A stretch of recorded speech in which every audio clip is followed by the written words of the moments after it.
Whatever you think is the deal with Epstein now, nothing's going to change it, no matter what people see.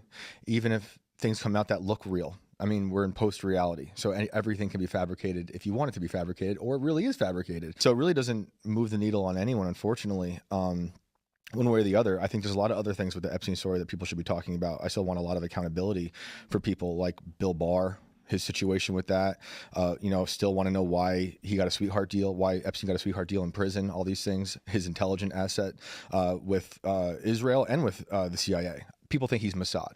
I really don't think he was. I think Mossad probably went to him for a lot of help. And he was basically like a freelancer working with lots of different people around the world.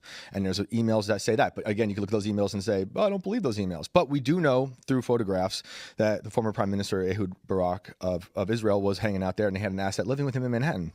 And the emails, if you want to believe them, show them going to Epstein for help for things like overthrowing Assad. There's also things of him helping Israel looking into like what to do with Mongolia. So there's a lot of other stuff here that I think we should be talking about. Why was he so deeply entrenched with intelligence agencies around the world? I think there's people who want to uncover and get accountability for minors that were abused by this evil network that seems to be entrenched all around the world. And we know that. I mean, there's a ton of people, and not just Epstein. This is a thing that happens. I went around in Ohio with Alex Rosen catching just these disgusting pedophiles who are in your neighborhoods. But they exist in every level, in every institution, unfortunately. Churches, schools, you name it. He was involved in all this, what I believe was blackmail situations, and then even that's a narrative that's been being picked apart lately. These weird, like, transhumanist things that Epstein was doing, like, why didn't we uncover more of Zorro Ranch? He had a whole situation out in where was it, Arizona, New Mexico. Why wasn't that raided? What was going on in the Manhattan apartment? There's so many different stories about that. At first, it was reported that there was video that was taken, and then it was all of a sudden there wasn't video. Cassius said there wasn't, and he went through it, none of it was bad. But then we hear other things, so it's just constant back and forth. And when it comes to the political things that he was doing that really involve what we can call the deep state, I think it's a harder thing for people to digest. Even though we're talking about like this rampant pedophilia network, we've been talking about that part of the story for like 10 years now.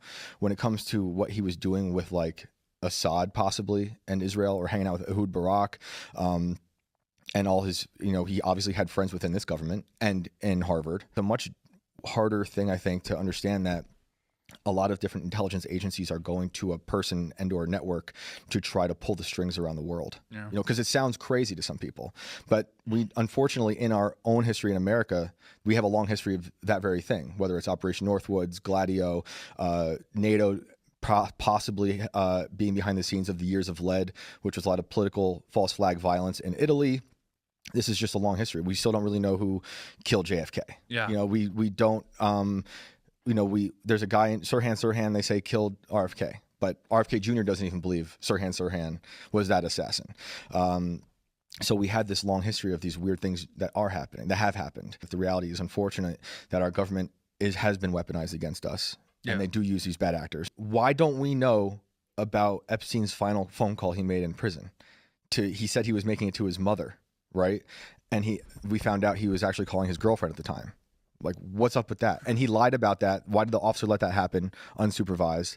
A lot of weird things. Obviously we all know about the cameras and all that. If it was a phone call from the prison, don't they record all those?